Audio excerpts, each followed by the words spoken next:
तुमचं सगळ्यांचं स्वागत आहे माझ्या चॅनलवर साधी सोपी गोष्ट. आज कोणताही मराठी इंग्लिश न्यूजपेपर तुम्ही उघडून बघितला असेल तर तुम्हाला ही एक महत्त्वाची न्यूज सगळ्याच्यात दिसली असेल की यावेळेला IMDने फोरकास्ट केलं आहे की 2026चा जो मान्सून असेल तो एक्सपेक्टेशनपेक्षा कमी असेल. ओके, तर ही आज सगळ्या न्यूजपेपरची एक महत्त्वाची न्यूज आहे. तर आपण बघूया की याचा काय परिणाम होऊ शकतो आणि ती जी ही कन्सेप्ट वापरली आहे अल निनो ती नक्की काय आहे. जे प्रेडिक्शन आहे त्याच्यात एक 5 ते 8% डेफिशिट म्हणजे पाऊस कमी पडेल एक्सपेक्टेशनपेक्षा असं त्यांनी प्रेडिक्ट केलं आहे. तर आपण बघूया की 92% जेवढं आपलं एक्सपेक्टेशन असेल आहे त्याच्या 92%पर्यंतच पाऊस यावर्षी पडेल असं म्हटलं जात आहे. त्यामुळे जर तुम्ही हे जर काही बघायला गेलात तर ह्या गोष्टी थोड्या हायलाईट केलेल्या आहेत की आपल्या इकॉनॉमीवर प्रेशर येऊ शकतं, इकडे पण त्याचे आर्थिक संकटाची वरती. त्यामुळे आता अजून किती दिवस उन्हाळा राहील हे असे काही त्याचे अजून काही पॉईंट्स आहेत ते आपण आता बघू. तर अल निनो हा एक महत्त्वाचा पार्ट आहे की अल निनो आणि ला निना. मला माहिती आहे तुम्ही ह्या ज्या कन्सेप्ट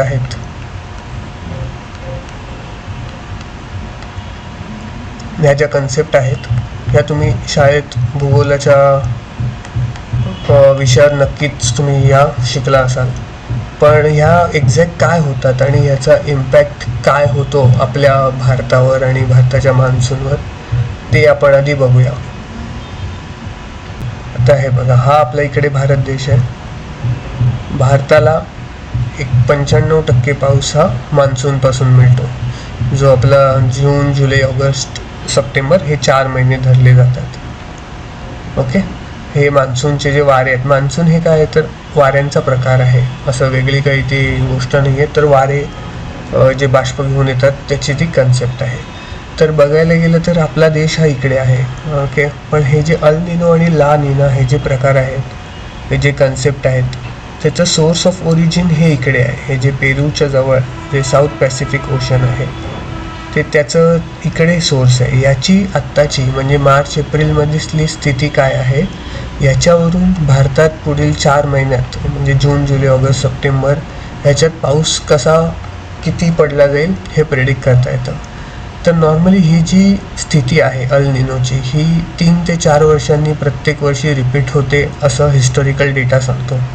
आणि त्यावर्षी पाऊस कसा झालेला आपल्याकडे हे जर बघितलं तर आपल्याला कळेल की ह्या पुढील वर्षात काय होणार आहे.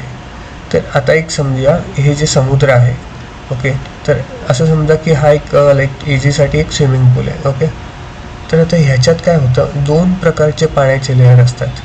एक असतो गरम पाण्याचा लेअर, दुसरा असतो थंड पाण्याचा लेअर. आता जे आपलं फिजिक्स आणि सगळं आहे त्याच्यात आपण आधी हे स्टडी केलं आहे की जे गरम पाणी आहे ते वरती राहतं, कारण त्याचं वजन कमी असतं, आणि जे थंड पाणी आहे ते खाली असतं. ओके, आता काय होतं, ह्या वेळेला वारे कसे वाहतात ही गोष्ट खूप मॅटर करते अल निनो आणि ला निना कन्सेप्टमध्ये. आता जर इकडून वारे हे चांगल्या प्रकारे वाहिले, ओके, तर हे जे गरम पाणी आहे इकडे जे या साईडला जे सगळं गरम पाणी आहे, आपण इकडे स्विमिंग पूलचंच उदाहरण घेऊ, हे एका बाजूला सारलं जातं इकडे.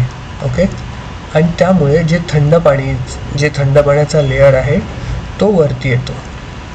या गोष्टीला एक नाव देखील आहे, अपवेलिंग देखील म्हणतात याला. Okay, upwelling. ह्यामुळे काय होतं, थंड पाण्याचा जो लेअर आहे आणि तो वरती येऊन गरम पाणी इकडे सारलं जातं. त्यामुळे जे थंड पाण्याचा जो लेअर आहे तो आपल्याला मान्सून चांगला होण्यासाठी खूप सपोर्टिव्ह आहे. ज्या वेळेला अशी गोष्ट घडते तेव्हा आपल्याकडे जो एक्सपेक्टेड नॉर्मल मान्सून आहे तसा आपण एक्सपिरियन्स करू शकतो. ओके, ही एकदम आयडियल कंडिशन झाली. तर अल निनोमध्ये काय होतं, हे जे वारे आहेत ह्याचं स्पीड आणि ह्याचं जी फ्रिक्वेन्सी आहे ती एकदमच कमी होऊन जाते. ओके, सो त्याच्यात एवढी ताकद नसते की ते जे गरम पाण्याचा लेअर आहे त्याला बाजूला सारू शकते, तीच राहतो, आणि थंड लेअर हा खालतीच राहतो.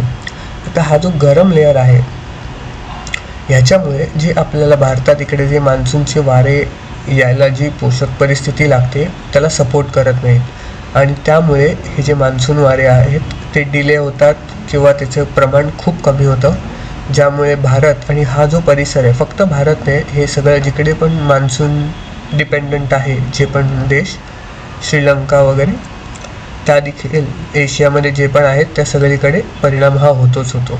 ओके, तर आता जर ह्याच्या अपोजिट हे होतं अल निनो. ओके, याच्या अपोजिट काय असतं तर ला निना. ला निनामध्ये काय होतं, हे जे गरम पाणी आहे आत्ता आपण डिस्कस केलं, हे एकदम ह्या बाजूला सारलं जातं आणि थंड पाणी जे अतिशय अजून काही खाली थंड प्रमाण असतं ते बरंचसं वर येतं, जेणेकरून मागील वर्षापेक्षा आता जे वरचा जो लेअर आहे पॅसिफिक ओशनचा, हा जास्त कम्पॅरेटिव्हली जास्त थंड असतो. सो हा इतका सपोर्टिव्ह असतो मान्सूनसाठी की त्यावेळेला आपल्याकडे एक्सपेक्टेशनपेक्षा जास्त, म्हणजे 105 ते 110% एवढा पाऊस देखील आपल्याकडे पडतो आणि त्यामुळे आपल्याकडे अतिवृष्टी होते. तर बघायला गेलं तर हे दोन्ही हे आपल्याला तसे बघायला गेले तर त्रासदायकच आहेत ह्या गोष्टी. बट त्यातल्या त्यात अल निनोचा इफेक्ट हा जर आपण बघायला गेलो तर हा जास्त दूरगामी असतो, म्हणजे 1 वर्ष तर त्याचा इफेक्ट देऊ शकतो, 1 वर्ष तर त्याचा इफेक्ट होऊ शकतो. कारण त्याच्यामुळे काय होऊ शकतं, एकतर आपली जी खरीप पिके आहेत, ओके, शेतीमध्ये जी आपली खरीप पिके आहेत त्यांना पाणी नाही मिळणार. ओके, त्यामुळे शेतीत जर इम्पॅक्ट झाली, जे आपण कृषीप्रधान देश आहोत, तर जर शेतीवरच इम्पॅक्ट झाला तर त्याचा इम्पॅक्ट हा आपला पूर्ण देशावर होणार असतो आणि हा जो इम्पॅक्ट आहे हा अख्ख्या इकॉनॉमीवर होणार असतो. ओके, तर शेती कमी झाल्यामुळे किंवा शेतीमुळे लॉस झाल्यामुळे जे आपलं इनपुट कॉस्ट आहे किंवा इनपुट रॉ मटेरियल आहे त्याची कॉस्ट एकदम वाढली जाते. दुसरी गोष्ट, उन्हाळा, खूप गरमी, हे एक त्याच्यामुळे खूप होऊ शकतं. तिसरी गोष्ट, हे जे रॉ मटेरियल आणि सगळं वाढल्यामुळे आपल्याला जास्त इम्पोर्ट करावं लागेल किंवा अजून दुसरं काही पर्याय असेल तर ते बघावे लागतील आणि त्यामुळे आपलं जी ओव्हरऑल इकॉनॉमी आहे त्याच्यात महागाई ही खूप वाढू शकते.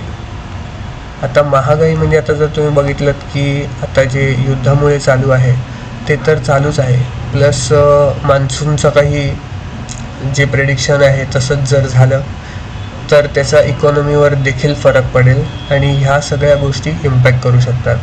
आता महागाई झाल्यामुळे नक्कीच सगळ्या आपण जसं बघितलं आधी पण, ज्या कंपनीज आहेत त्याचा जो बिझनेस आहे, बरोबर, तो नक्कीच तो देखील डाऊन जाऊ शकतो. तर आपल्याला आता पुढचा जो येणारा काळ आहे बघायला गेलं 6 ते 9 महिन्याचा, हा चॅलेंजिंग असू शकतो. ओके, त्याच्यासाठी घाबरण्याचं कारण काही वाटत नाही, कारण आपण भारताने आधीच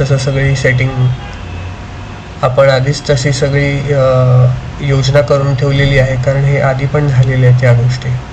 ओके, तर आपल्याकडे FCI नावाची एक संस्था आहे, फूड कॉर्पोरेशन ऑफ इंडिया, तर यांच्याकडे प्रत्येक वेळी ॲप्रॉक्स 2 ते 3 वर्ष पूर्ण देशाला धान्य पुरेल एवढं धान्य आधीच ठेवलेलं असतं. आता नक्कीच त्याच्यात काही सगळी गोष्टी नसतात, जे आपलं गहू तांदूळ महत्त्वाच्या गोष्टी आहेत त्याच फक्त इन्क्लूड होतात. बघू आता ह्या पुढे काय होतं. तुम्ही हा व्हिडिओ बघा आणि मला नक्की सांगा की तुम्हाला कसा वाटला. अजून कोणत्या गोष्टी तुम्हाला साध्या सोपं करून ऐकायला आवडतील त्या मला नक्की सांगा. थँक्यू.